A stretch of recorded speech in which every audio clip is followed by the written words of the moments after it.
What's up, everybody? My name is Sho. So, can spirituality help with our mental health? That's the question we're going to ponder today, and I'm going to share a few words from my experience with regards to spirituality and how it might or might not be able to help mental health, our mental health. Excuse my words. So, I don't do recuts and retakes because I allow the current of life to just flow through me. So I'm not going to cut that out. You got me coughing.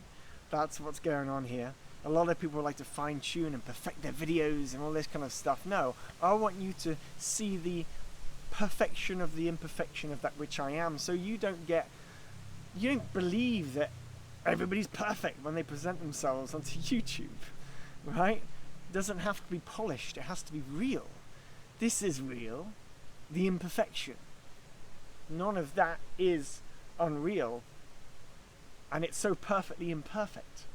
Nature, right? Anyway, sidetracked. Spirituality and mental health. So how and why can spirituality help mental health? Because when I used to live with a motor tic condition, a mental health condition that I lived with for 20 years of my life, in that period of my life, guess what? I was disconnected from the idea of any sense of spirit or spirituality. I was devoid of a connection to God. My God was the scientists. So I believed science was the religion. I believed the scientists knew because they're the ones that are trying to figure things out. They're the ones working in our world trying to gain more knowledge. Right? And this was it for many, many years. Well, the scientists know, so I'm going to keep learning from the scientists because they'll have the answers for me. At least somebody will. But you get to a point on that journey where you're like, hold on, these scientists aren't any cleverer or wiser than my experience of life. And there was nobody that could give me a solution to the mental health condition that I was living with. Nobody had an answer that I could take out of a box, do and fix myself. Because that's not how mental health issues, conditions work. Because it's beyond mind. We are more than just our thinking ego. We are so much more than that. So if you try and fix just the thinking ego, it's not going to work because it's compartmentalized aspect of all you are. So for me, I had to go through a bit of a process of understanding the relationship, let's say, of what's beyond the mind. What helped me get out of the mind and into the body, one of the tools that I used was psychedelics. Psychedelics supported my process of seeing what's behind the mind, what relationship there is between the mind and the body. This supported me immensely on my path. Now, there's all sorts of ways of finding out what's outside the mind, right? But ultimately, spirituality helps, right? Spirituality helps. Because there's a longing, a reaching, a searching, a desire for something beyond what we think we already know. Right? It's a curiosity and an openness. And once we find that curiosity and openness in our day-to-day life, we realize there is something beyond what I know and what the scientists know. And once we find that curiosity and that opening, we're like, there's something else going on here. And welcome to the world then of that curiosity, of spirit, of beyond mind, the energetic nature, spirituality. So in my experience, that desire to seek something beyond me, right? An energetic nature, something outside the mind, that the body helps me feel, see and know as an instrument, is and has deeply supported my process of healing my mental health condition. Because no longer am I living on the surface of thoughts, right? I am deepening my experience of life by searching for something that's beyond me, deeper than me. There is a force beyond just the thinking mind. There are so many forces interacting with us all the time. So many forces. because we are not just a physical body, but we are an energy body too. And if it's energy, we have many forces on us, many strands of forces. Whether you can say those forces are the grounding nature of the planet reverberating through your feet, or the subtle forces of astrology as the sun and the moon moves on our sky and changes the dynamics of the day, which affects our life. Right? Whether it's the forces of the overpowering mother or father that you have, that is somehow still influencing you every single day, but you're so used to it, you've forgotten, or you don't even know what it's like to be totally free. Maybe there are forces of your work. You believe that you have to make money to be safe, so I have to give my power away to this force so they give me something in return. So I'm selling myself to a system. Forces are happening all the time in our life. But when we start attuning our attention and our alignment and our seeking to the forces we want to give our power to, when we start giving our forces to who we want to give our power to, versus who we've just naturally done it throughout our life because that's how society tells us to do it, right? Then you can start tuning into who you want to become. There are certain forces in our existence that takes us in certain directions, that guide us, helps us grow. When we open curiously to certain people or places or things and say yes to that thing. To me, that is part of what spirituality is. Religion to some extent too. We open ourselves to something else bigger than us and say yes to it. Now, for me, religion hasn't worked because the religions in the world feel like power centers that have like too much of a power control on our society.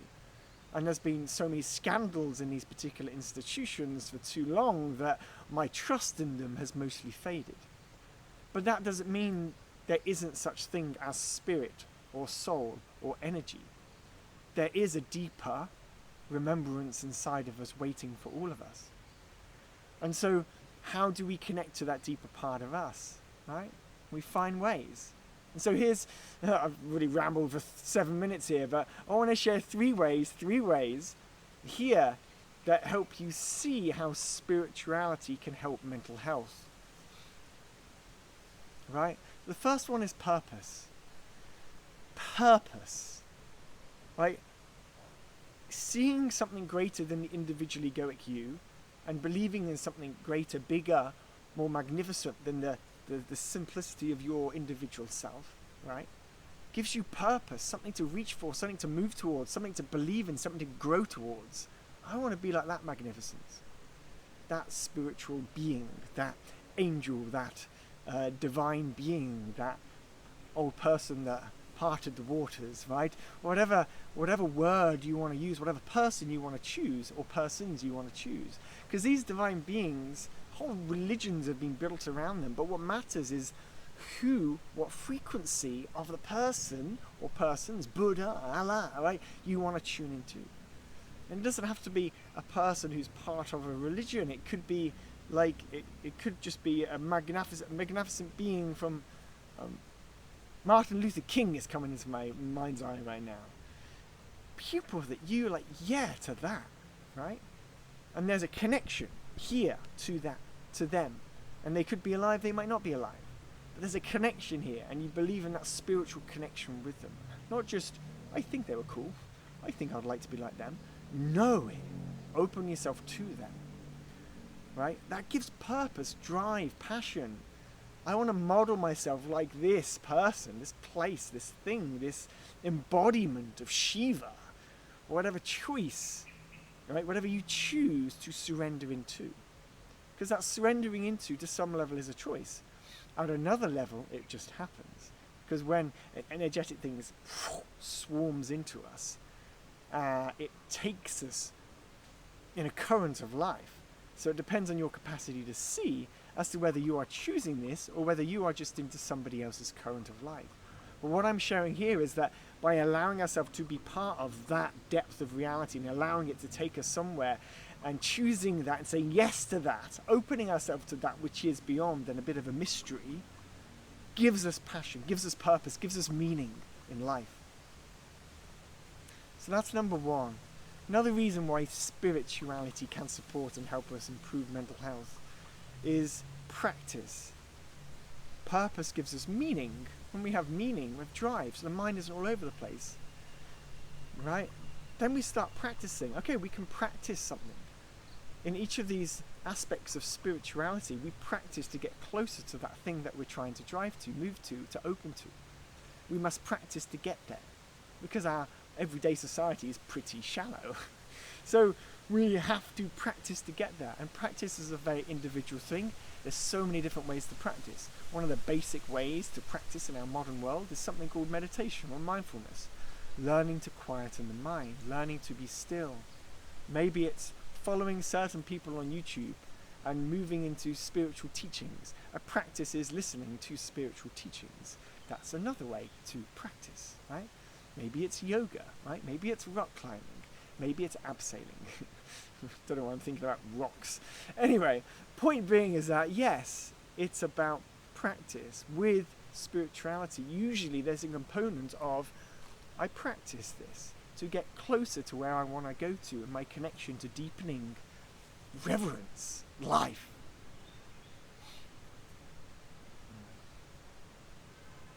And thirdly, we want to talk about communion and community. To support our mental health, having other people in our life who want to share, explore, deepen, talk about, relate with you at that depth, deeply supports our mental health. Right? So sometimes it means changing our friends, going to a new class, meeting new people, so that we can have the types of conversations that we need and want in order to improve our mental health, because currently the people we're hanging out with aren't supporting that. Who can I be with, spend more time with, in a way that will help me deepen my connection to life itself?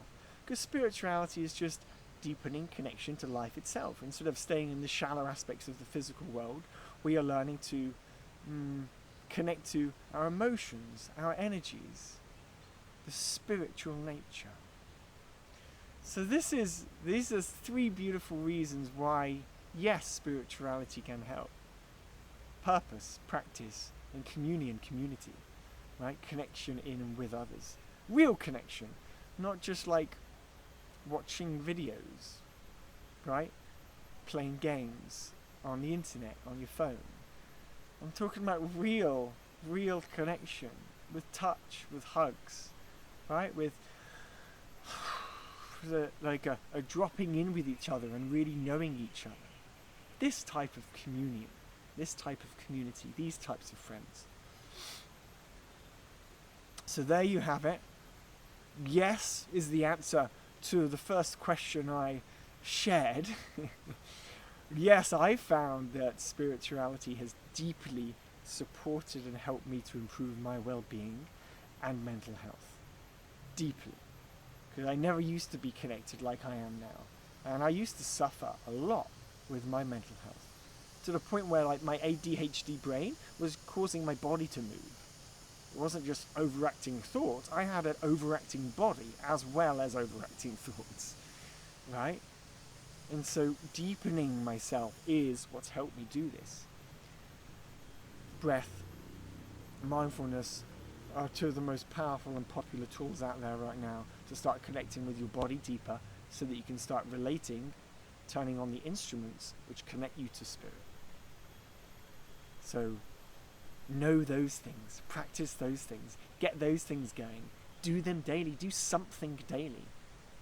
The Nadi Shodhana, an ancient Indian pranayama practice, is a great thing to do for 3 minutes every day. It's so subtle, very little. You don't need a lot, but it just helps you keep bringing into inside yourself versus being pulled out, your energy being pulled out into the external world, right? Which is, we have so many seductions in our world. There's so many seductions, so many distractions, so many obsessions, so many fixations, so much alluring nature to our celebrities. All of this stuff can just drop You can come into you and be you. Activate you. So you can be that driving force, that powerhouse, that loving presence, that kind, soft heart for the world around you. But to do that before you've come into you means that you'll be giving yourself away too much. So be you first, know you, feel you, connect with you, relate to you, ground into you, and then be that heart upon the world. But even to get there, you've got to start softening this mind, coming into the body, and coming deeper into the heart, giving yourself purpose in life, finding that deep purpose. And it doesn't have to stay forever, you know. Choose your deity or your God for this period of your life. Change it next year, right? The point is, you don't have to be stuck with it. Explore different traditions and religions and connections to spirit and different hearts and different teachers. Explore it all. You are free. Don't get locked into one, because it's all there for us to enjoy, to taste, to know, to play with, to experience, and to travel. Because there's different teachers along our journey of life. We'll have different teachers along the way, different deities, different paths. We are all different. Some of us might mix and match. Some of us might be with the same God for many lifetimes. There's no right or wrong. There's no right or wrong. You're free to choose. So please choose. You have that choice. Okay. Blessings from Bali. Wishing you a beautiful day. If anything bubbled up to the surface in your mind as you are listening to my words today, please share your commentary below so I can feel you, know you, and it might give me inspiration for new videos in the future as well. I would appreciate that. Alright, sending my love from Bali, and until my next video, ciao ciao. Check out some of these other videos too. Okay, peace out.